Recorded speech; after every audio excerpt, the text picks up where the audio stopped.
अटल बिहारी वाजपेयी साहब का एक जुमला है, हार नहीं मानूंगा, रार नहीं ठानूंगा। इस मुद्दे पर मेरे साथ बातचीत करने के लिए कांग्रेस के वरिष्ठ नेता और गुरुग्राम लोकसभा से अपनी किस्मत आजमा चुके बॉलीवुड अभिनेता राज बब्बर जी हैं। सर, देवीलाल जी ने एक शुरुआत की थी। देवीलाल जी ने अपनी जिंदगी का महत्वपूर्ण चुनाव हारा। उसके कुछ दिन बाद ही उन्होंने अपने बच्चों को कहा कि गाड़ियां निकालो, गाड़ियों को ठीक कराओ, जनता के बीच में चलना है। और एक शुरुआत की थी कि एक नोट एक वोट। और उसी आधार पर राज बब्बर अब जनता के बीच में हैं, ऐसे तमाम जनता से जुड़े मुद्दों को उठा रहा है जिसकी जनता को उम्मीद नहीं थी। जनता को तो छोड़िए, विपक्षी पार्टियों को भी उम्मीद नहीं थी, विपक्षी राजनीतिक दलों को भी उम्मीद नहीं थी। क्या कुछ कारण है और क्या कुछ तैयारियां हैं राज बब्बर की इस पूरे मुद्दों को लेकर? देखिए भाई, मेरा काम करने का तरीका यही है। मैं जिंदगी में कभी ये नहीं सोचता कि मुझे कितनी सफलता मिली है। मैं इस बात में यकीन रखता हूँ कि मैंने क्या किया है और कितना किया है। रिजल्ट मुझे मिला नहीं मिला, लेकिन मुझे बहुत मिला। यहाँ पे लोगों ने मुझे बहुत प्यार दिया और मेरा ये फर्ज बनता है। और मैं ये नहीं कहूँगा कि मुझे बाकी लोगों ने वोट नहीं दिया, बल्कि मैं ये कहूँगा कि मैं अपने आप को लोगों के बीच में कनेक्ट नहीं कर सका, लोगों तक पहुँच नहीं पा सका। जितना मैक्सिमम मैं और मेरा परिवार जनता तक पहुँच सका, लोगों ने हमें अपना आशीर्वाद दिया। अगर हमें समय मिलता हम और भी जाते लोगों के बीच में। हम सभी जाते, क्षेत्र के नेता भी जाते, मेरा परिवार भी जाता, मैं भी जाता। लेकिन अब लेकिन अब उसको लेके हम बैठ जाए, और अगर मैं चुनाव जीता था तब भी तो यही करता। तो इससे बेहतर ये है कि मैं अपना जिस लिए मैं यहाँ इस गुड़गांव क्षेत्र में आया था, मैं वो काम करूँ, और मैं वो कर रहा हूँ। यानी वायदा पूरा किया कि सपनों की दुनिया से उम्मीदों के शहर में आया हूँ, छोड़ के नहीं जाऊंगा। बिल्कुल, मेरा ये वचन था कि मैं गुड़गांव में बसने आया हूँ और लोगों ने मुझे अपना प्यार दे के बसाया है। सर, 2000 करोड़ रुपए का बजट है नगर निगम गुरुग्राम का। तो पहला मुद्दा आपने उठाया सफाई का, दूसरा फिर आप सिविल अस्पताल पहुंचे जहां पे नागरिक अस्पताल की जगह पार्किंग बना दी गई। आप इस राजनीति को कैसा देखते हैं? देखिए, जो लोग ये कहते हैं ना कि ये नगर निगम जो है ये किसी सांसद का या किसी विधायक का क्षेत्र नहीं है या उसके जुडिशरी में नहीं आता, ये बिल्कुल सरासर गलत है। कोई भी जनप्रतिनिधि क्यों ना हो, उसका सबसे पहला फर्ज बनता है कि वो अपने लोगों की समस्याओं को समझे और उनका निवारण करने के रास्ते निकाले। और जितना बड़ा उस लेवल पे उसके वो अपने आप को जो पद मान लीजिएगा या जितना बड़ी जगह से वो चुन के जाता है, उसके लिए उतनी ही बड़ी जिम्मेदारी हो जाती है। और ये चीज़ जो है करने के लिए मैं भी ये तो नहीं कि मैं खुद कर लूँगा। मैं कैसे करवाऊँगा इसको, चाहे वो एजेंसीज हों, चाहे वो नगर निगम हो, चाहे वो प्रशासनिक जो भी अथॉरिटीज़ हैं वो हों, मैं उनसे कह के उनसे करवा के, नहीं करेंगे तो मैं अपने तरीके से फिर करूँगा। अभी तो मैंने सिर्फ वो कहना चाहिए ना, अभी तो फार्मूला 1 अपनाया, अभी तो मेरे पास में दूसरा भी है और फिर उसके बाद में तीसरा भी है। तो अभी तो शुरुआत हुई है। यानी एक हरभजन का दूसरा था, एक राज बब्बर का दूसरा है जिसका सामना अधिकारियों को करना बाकी है। नहीं, मैं अधिकारियों को क्यों करना पड़ेगा? जो अधिकारी पॉजिटिव होंगे, जो काम करना चाहते होंगे, उनको सामना मेरा क्यों करना होगा? बल्कि वो तो मेरी मदद करेंगे और मुझे उम्मीद है वो करेंगे। आज जैसे मैं वो गया हाँ, नगर निगम के पास में, जब कमिश्नर साहब के पास में जब गया था, मैंने मेमोरेंडम दिया था उनको। उन्होंने कहा था कि साहब आप देखिए 1 हफ्ते के अंदर इस पर कार्रवाइयाँ हो रही हैं। जब मैंने फ़ोन किया था उनको तो उन्होंने पूछा था जी, मैंने कहा भाई मैं साफ बता दूं, मैं इसलिए मिलना चाहता हूं, अगर आप चाहें तो कोई तैयारी करना चाहे तो कर लीजिए। तो उन्होंने कहा कि ठीक है। और उसके बाद उन्होंने जो है उस दिन गए तो मैंने उनसे मजाक में कहा भी, मैंने कहा देखिए, मैंने आपको 8 दिन का टाइम देना चाहता था, 3 दिन पहले मैंने आपको फ़ोन करके बोला, तो 11 दिन हो गए अब आपके पास। तो उन्होंने कहा कि नहीं, मैं आप रिजल्ट मिलेगा। तो उन्होंने जिस तरह से किया, और इससे एक थोड़ी सी उथल पुथल तो हुई, क्योंकि चुनाव में ही मेरे यही बुनियादी मुद्दे थे। और फिर मैं जब नगर निगम के यहाँ गया और मैंने जो बाकायदा जब उनको एक लिखित में जब दिया तो उसके बाद जो है ये ऊपर तक ये पहुँचे, और ऊपर तक पहुँचने के बाद चीफ सेक्रेटरी खुद आए यहाँ, और चीफ सेक्रेटरी ने यहाँ आके जो कूड़े के लेके और सफाई को लेके उन्होंने मीटिंग की, और बड़ी गंभीरता से उन्होंने कहा कि इसको बहुत ही सीरियसली हम लोग लेंगे। और फिर अगले दिन से 1 दिन के बाद ही पता लगा कि यहाँ के जो कॉरपोरेशन के जो मंत्री हैं, क्या नाम है उनका, जो सुधा जी, वो आए। हाँ, सुभाष सुधा जी, वो खुद जो है सड़कों पर देख रहे थे कहाँ कूड़ा है कहाँ नहीं है। और इसी के साथ में मैंने देखा कि एक बयान आया मुख्यमंत्री जी का, कि मुख्यमंत्री जी ने कहा कि कूड़ा जल्द से जल्द साफ करो, नहीं तो मैं खुद आके यहाँ पे रेड मारूंगा। तो मुझे हौसला मिला। मैं समझता हूँ कि इसमें मैं किसी को कहूँ कि कौन सही कौन गलत मैंने किया, नहीं, ये गुड़गांव की जनता ने जो मुझे इस लायक बनाया कि 7,33,000 वोट दिए, और मुझे लगा कि ये जनता की जीत है कि मैं इन मुद्दों को लेके पहुंचा, और ये ऊपर तक, यहाँ से गुड़गांव से लेके चंडीगढ़ तक जो है ऐलान हो गया। और उन्होंने कहा कि तो मैं आऊँगा यहाँ, तो मुझे लगा कि मैं ऐसा क्यों ना करूँ, यहाँ पर और भी मुद्दे हैं। तो मैं चाहूँ कि भाई मुख्यमंत्री अगर आएंगे या रेड डालने, तो कम से कम अस्पताल में भी आ जाए। जो अस्पताल 10 साल से ज़मींदोज़ है, वहाँ पे उसको तोड़ फोड़ के रख दिया है, और ये नागरिक अस्पताल है, आम आदमियों के लिए अस्पताल है, ये कोई उनके लिए तो नहीं है जो जाके कोई बड़े बड़े अस्पतालों में, प्राइवेट अस्पतालों में इलाज करा सकें। तो उसके लिए बजट भी सेंक्शन हो चुका था 260 करोड़ रुपए का विधानसभा में। मुख्यमंत्री साहब ने यहाँ आके, उस तत्कालीन मुख्यमंत्री ने यहाँ आके 700 बेड का हॉस्पिटल भी घोषित कर दिया था।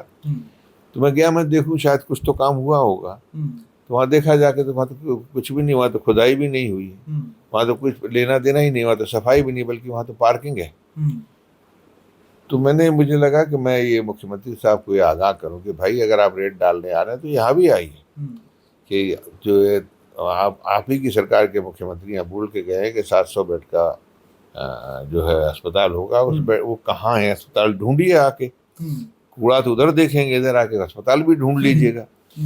तो ये तमाम चीज़ें उसके चली, और मैं इसके लिए अभी तो मैंने उनको सिर्फ एक, मुझे लगता है कि उम्मीद है कि एक वार्निंग सी है, लेकिन सडनली देखा कि उन्होंने इको ग्रीन वाले को टर्मिनेट कर दिया, उसका कॉन्ट्रैक्ट एजेंसी को। हाँ, तो ये तो बड़ा एक छलावा सा है, दिखावा सा है, ये तो लीपापोती है कि उसको जो किया है। और मुझे लग रहा है कि ये व्यक्ति को ग्रीन वाला कोई बहुत जो है तरफ, मुझे कहना चाहिए कि ताकतवर आदमी है, जिसके पीछे बड़ी पहुंच है, कि उसने इधर जो है टर्मिनेट हुआ, उधर जाके उसने कोर्ट में जाके स्टे ले लिया। तो ये बहुत साफ नज़र आ रहा है कि अब ये नगर निगम भी कहेगा जी हम क्या करें, हमारे पास ये नहीं, वो क्या कहें हम क्या करें। तो ये ना वो एक लीपापोती की है, लेकिन मैं इससे मानने वाला नहीं हूँ। यानी राज साहब छोटी पारी खेले नहीं आए, लंबी पारी खेले आए गुड़गांव के लिए, ये प्रदेश के लिए। बिल्कुल, मैं प्रदेश, और देखिए मेरी पार्टी ने मुझे यहाँ भेजा, मेरी पार्टी ने मुझे पहले भी लड़ाया, 4-5 जगह में लड़ा हूँ, ऐसी बात नहीं है कि मैं एक ही जगह पे चुनाव जीतता रहा हूँ, चुनाव लड़ता रहा हूँ, और यहाँ भी मुझे भेजा है। तो मैं अपने लिए जहाँ भी जाता हूँ, मैं अपनी जगह पे काम करता हूँ, और अपनी जगह पे यहाँ काम कर रहा हूँ और करूँगा। और अब चुनाव आएंगे तो मैं प्रदेश में भी जाऊँगा, चुनाव आएंगे तो महाराष्ट्र भी जाऊँगा, और भी जहाँ कहीं भेजेंगे वहाँ जाऊँगा। तो ये एक वो दीगर सवाल है, लेकिन जो अभी जिम्मेदारी की जो बात जो है, तो ये जो है बहुत चाहिए कि सरकार को और प्रशासन को बड़ी गंभीरता से लें इन चीज़ों को, क्योंकि सामने बरसात आ गई है। मैं ये अब तो ना आप ये इको ग्रीन के स्टे का बहाना ले सकते हैं, और ना ही आप जो है मैंने पूछा भी था उस दिन कि सीवर की क्या स्थिति है। मैं देखता हूँ क्या क्या ये लोग क्या करते हैं, क्या रिजल्ट देते हैं। फिर मंडे को, अभी सोमवार को जो है, ये जो बदवाड़ी में एक मजदूर जो है, आप गए आज वहाँ पे? मैं वहाँ हो के आया हूँ, अभी वहीं से आ रहा हूँ। तो वहाँ गया था, तो वहाँ देखा कि वहाँ बंदवाड़ी में एक बाहर का मजदूर था, उत्तर प्रदेश का था, अलीगढ़ का। तो वो जो है वहाँ से गिरकर मर गया, और उसमें कूड़े के दबाव में रह गया। तो मैंने आज भी जब देखने गया तो वहाँ पे जो लोग काम कर रहे थे ऊपर, जहाँ से वो गिरा था वो मजदूर, वहाँ आज भी बिना किसी सेफ्टी इक्विपमेंट के वो लोग ऊपर खड़े होकर काम कर रहे हैं। 1.5 फुट था, 2 फुट की जगह थी। अगर जरा जेसीबी ने अगर यहाँ पे गड्ढा ज़्यादा कर दिया तो वो भी फिसल के वो भी नीचे चला जाएगा और उसका कोई भी जानलेवा आपको देखने वाला नहीं होगा। तो वो भी अपनी जान से हाथ खो बैठे हुए। तो मेरा ये मानना है कि ये सिर्फ एक्सीडेंट नहीं है, ये हत्या है। और इसको एमसीजी को और वो एजेंसी जो है उसको इस बात के लिए जिम्मेदारी लेनी चाहिए कि बिना सेफ्टी इक्विपमेंट के वहाँ पे जो वर्कर काम कर रहे हैं ये कैसे क्यों कर रहे हैं और कैसे कर रहे हैं। एक चीज, दूसरी चीज ये है कि आप 174 का शायद उन्होंने मुकदमा लगाया है, FIR की है उसमें, बल्कि 174 की कार्रवाई होती है, उसमें किसी को भी मौत के लिए जिम्मेदार नहीं ठहराया जाता। तो ये तो 302 का मुकदमा है। जिम्मेदारी कैसे नहीं है? जिम्मेदारी तो जो है उन लोगों की है जिन लोगों ने जो वहाँ पे काम करा रहे हैं और बिना सेफ्टी इक्विपमेंट के करा रहे हैं। तो मैं इसको टेकअप करूंगा। अच्छा, आपने जो मुद्दे उठाए ना राज साहब, वो मुद्दे जैसे ही राव इंद्रजीत सिंह चुनाव जीते, वो मुद्दे उन्होंने न केवल रेवाड़ी में गिनवाए बल्कि गुड़गांव में, जब इसी इलाके में जहाँ आप रह रहे हैं, वहाँ से कुछ ही दूरी पर, वहाँ पे उन्होंने सबसे पहले सफाई का मुद्दा कहा कि मुझे चुनाव हराने के लिए नगर निगम ने सफाई व्यवस्था को लचर कर दिया। मुझे चुनाव हराने के लिए बिजली विभाग ने यहाँ से घंटों बिजली काटी। मुझे चुनाव हराने के लिए जो नागरिक अस्पताल जिसकी आप बात कर रहे हैं, उसको पिछले 5 साल से सांसद साहब खुद वहाँ पर मौका मुआयना कर चुके हैं। तमाम ACS अधिकारी वहाँ पे मौका मुआयना कर चुके हैं। मुख्यमंत्री मनोहर लाल खुद वहाँ पे मौका मुआयना कर चुके हैं और तत्कालीन स्वास्थ्य मंत्री अनिल विज खुद मौका मुआयना कर चुके हैं, लेकिन ईंट नहीं लग रही है, पार्किंग बना दी गई। तो क्या लगता है कि आपको, उन्होंने ये भी कहा कि राज साहब को हमने हल्के में ले लिया, सांसें अटकी रही जब तक जीत का परचम नहीं लहराया उन्होंने। नहीं, देखिए ये एक स्वस्थ राजनीति का ये एक वो है जो है फल है कि उन्होंने इस बात को कहा है। और मैं भी ये कहूँगा कि हम लोग कोई दुश्मन नहीं थे, हम लोगों ने मित्रों की तरह चुनाव लड़ा। हम लोग अपनी अपनी बात कही है हमने, और उन्होंने भी मुझे शुभकामनाएं दी 25 तारीख के बाद, पोलिंग के बाद मैंने भी उनको शुभकामनाएं। अच्छा, जीत की बधाई दी आपने उनको? मैंने जीत की बधाई उनको दी, लेकिन वो बिजी थे तो आई डिड नॉट, लेकिन फिर मैंने उनको रिकॉर्डेड बधाई उनको दी मैंने। क्योंकि क्या होता है कि ये तमाम चीज़ें बहुत छोटी होती हैं। वो भी इसी क्षेत्र में, मैं भी इसी क्षेत्र में। मैं तो कहूँगा कि आज अगर उनको भी आना चाहिए, इन तमाम इश्यूज को देखना चाहिए। अब आप सोचिए कि NGT की रिपोर्ट है, जहाँ मैं अभी बंदवाड़ी गया हूँ, डबल बेंच की रिपोर्ट है कि उन्होंने यहाँ पर जो है सालों हो गए हैं कि यहाँ पर कूड़ा फेंकने के लिए मना किया है, लेकिन अवैध तरीके से कूड़ा वहीं फेंका जा रहा है। बल्कि गुड़गांव का ही नहीं फेंका जा रहा, फरीदाबाद का भी कूड़ा वहाँ पे ला के फेंका जा रहा। मैं भी वहाँ गया था, तो आप भी शायद वहीं से तो देख रहे ट्रक अंदर जा रहे हैं कूड़ा फेंकने के लिए, या तो ट्रक बाहर आते, ट्रक तो लाइन लगा के अंदर जा रहे हैं कूड़ा फेंकने के लिए। तो इसका मतलब ये जो है बहुत मिली भगत है प्रशासन की, शासन की, और उन तमाम नेताओं की, और उन तमाम जो है भ्रष्टाचार और उन एजेंसियों की जो पैसा खिला के अपना काम कर रही हैं। तो मेरा मानना है, मैं इसीलिए आज जानबूझ के, क्योंकि मैं मौके पर जाता हूँ, मैं सिर्फ किसी की सुनी सुनाई नहीं देखता, तो इसलिए मैं आज वहाँ गया। मैंने जाके देखा, वहाँ ऊपर जाने के बाद में लोगों ने कहा कि साहब जी NGT की रिपोर्ट हमारे पास में, पिछली बार जब मैं कमिश्नर साहब के पास में गया था, कमिश्नर साहब ने कहा कि साहब नहीं, वो पानी वहाँ का हमने चेक करवा लिया, सर्वे करवाया, सब ठीक है। लेकिन उसके बाद की जो NGT ने जो रिपोर्ट कराई है, वो तमाम वो जो गांव जो है, उन्हें 5 गांव की रिपोर्ट तो आज भी सामने आ गई है। उन गांवों में कोई शादी तक करने को तैयार नहीं है। पीने के पानी की वहाँ पे वो पीने के पानी के लिए मना किया गया कि ये पीने के पानी लायक नहीं है, ये पानी पीने लायक नहीं है। तो किस तरह से इतने साफ गोई से और किस तरह से बहुत ही तरीके से ऐसे लोग जो बोल जाते हैं, इतना गलत बोल जाते हैं, ये बिल्कुल गलत है। मैं तो सारे पेपर इकट्ठे करवा रहा हूँ। अच्छा राज साहब, हरियाणा में जो लोकसभा का चुनाव हुआ, इसमें तीसरे आप कैंडिडेट थे जिन्हें इतने भारी मत मिले थे।